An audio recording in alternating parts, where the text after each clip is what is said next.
the ADRA Country Director, Mr. Ilyapi Tuwai, the Director of Environment, Ms. Singh, Excellencies, the British High Commissioner to Fiji, ladies and gentlemen, Bulavinaka to you all.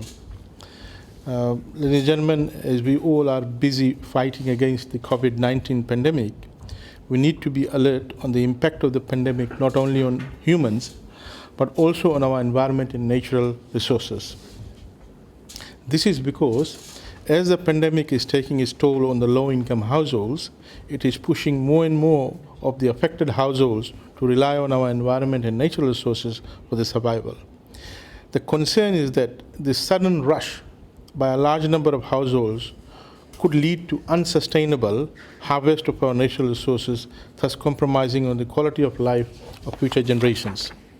Studies prior to the pandemic revealed that by 2050, 95% of the Earth's surface will be degraded. A whopping 24 billion tons of soil have already been eroded.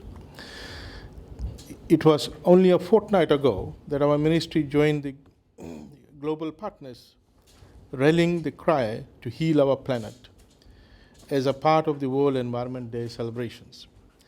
Given the above, I now have much pleasure in announcing and launching our own program on nature restoration, which we title as Jobs for Nature Restoration.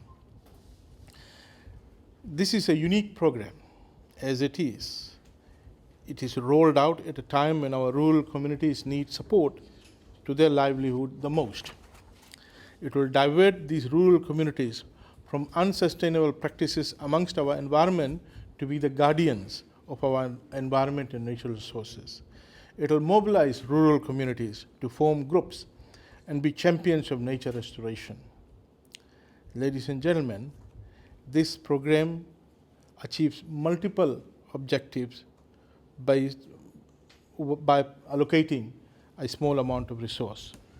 The program we are launching today integrates and collaborates the ecosystem restoration needs with the genuine need of our local communities to undertake protection, restoration, and rehabilitation of the natural environment, be it waterways, wetlands, our stock of natural resources such as mangroves, coastal areas, coastal area restoration.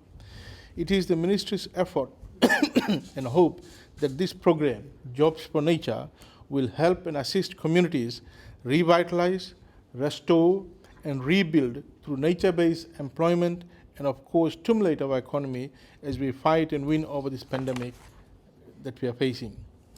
We have identified the ecosystem restoration needs based closely around the region divisions in Fiji, restoring through our waterways and water bodies, restoring our mangroves, our wetlands, restoring our foreshore marine environment, riverbank protection, coastal protection, enhancing biodiversity, establishing seagrass nurseries along the coast. And any other form of nature restoration, whether it is in the rural, interior, coastal area, along the waterways, whether it's in public space, with the view of enhancing, restoring, and expanding the current stock of the natural resources will be part of this particular program called Jobs for Nature. We anticipate that these projects will be producing great ecosystem restoration outcomes, will also deliver to the people of Fiji job creation opportunities. We have used criteria to match jobs and projects to regions that have been most impacted and are vulnerable to COVID-19, and of course, the downturn in the international visitors, the downturn in the tourism sector. Our regions are also closely aligned to the 6 catchments as part of the funding agreement from the donor.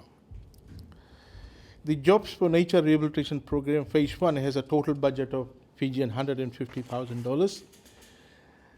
It will be awarded to groups with a minimum of 10 members. Each group will be awarded up to 1,000 Fijian dollars, with each area limited to 1 project and each group limited to 1 award. Thus, in Phase 1, there will be 150 awards. as alluded to earlier on, there are 6 regions in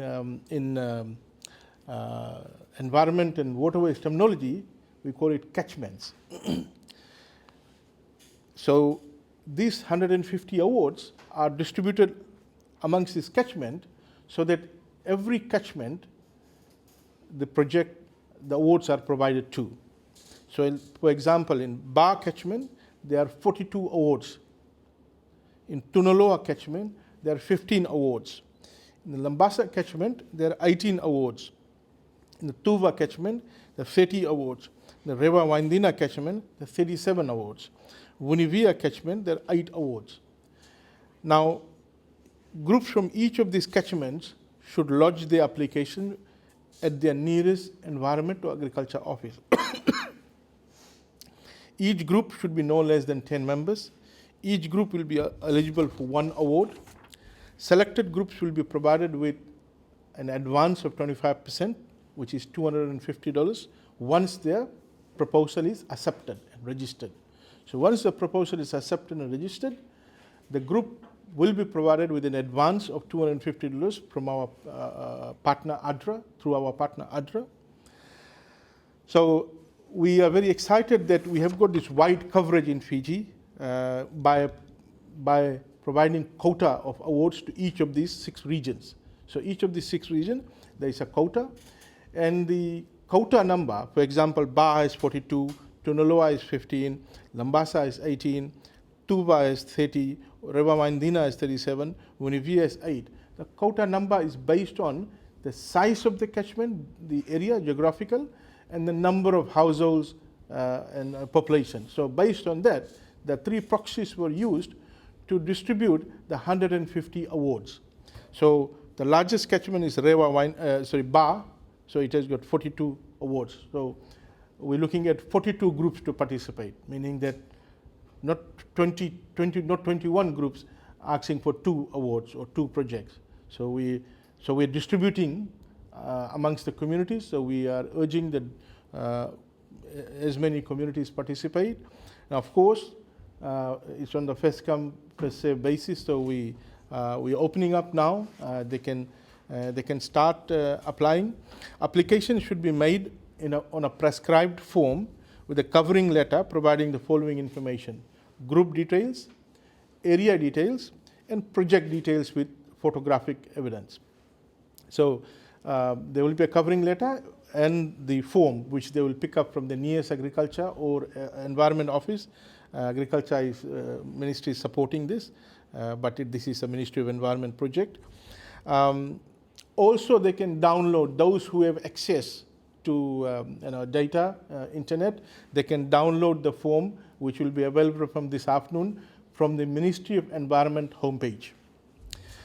Ladies and gentlemen, we are partnering with ADRA,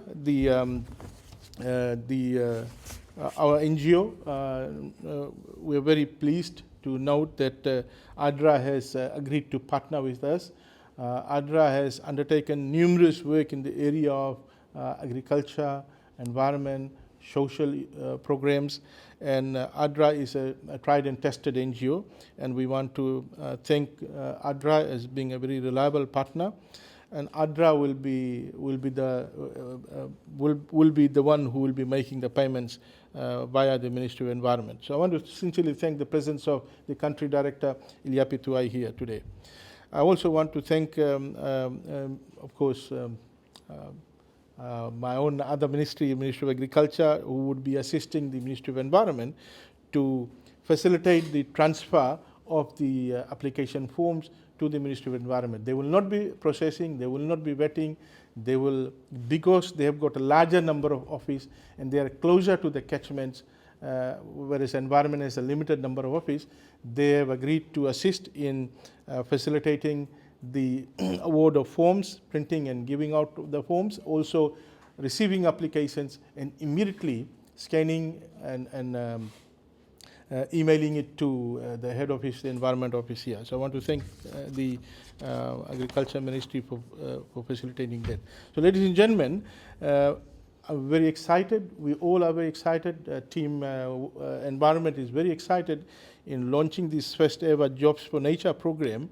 As I said, the uniqueness about this program is that we don't want to go and do a project and then move off. We want the community to have ownership of the project. And in this, the unique thing about this project is that we are mobilizing the community will do the project, community will take ownership of the project, the community will feel proud of the project, and community will value this project, and the community is doing it for their future generations. So with this vote, this is phase 1, and in closing, I wish to invite potential donors to come in and see if they could assist us in undertaking phase 2, phase 3, not only in these areas, but outside these areas, outside these six catchments. So I'm sure there will be people outside these 6 catchments who will be applying. We will collect that applications, we will vet it, and we will keep it. And for phase 2, if we get donors who would want to fund this project outside these catchments. So, but we are saying that for this phase 1, we are only undertaking this project in these 6 catchments, and the boundaries of these catchments are available. The exact name of villages and the exact name of settlements will be available from our environment homepage from this evening, and also we will have it probably email it to the agriculture and environment offices. So the boundaries are available, so people might want to know where does the Waindina start and end, where is the boundary. It's available, it will be available from our homepage by this evening, the exact name of the villages and the settlements for each of these catchments. So again, this is not for individuals to apply, it is for groups, whether the group is mothers groups, youth groups, soccer team, church group, any group in the community. Minimum of 10 members can get together, put up a proposal. These groups doesn't have to be registered with a FCOS or NGO, etc. This group has to give us the details of the group, the name, the mobile numbers, who is the group leader, because the Minister of Environment and ADRA will be dealing with the group leader. And full details should be there about the group. Thank you, Naka.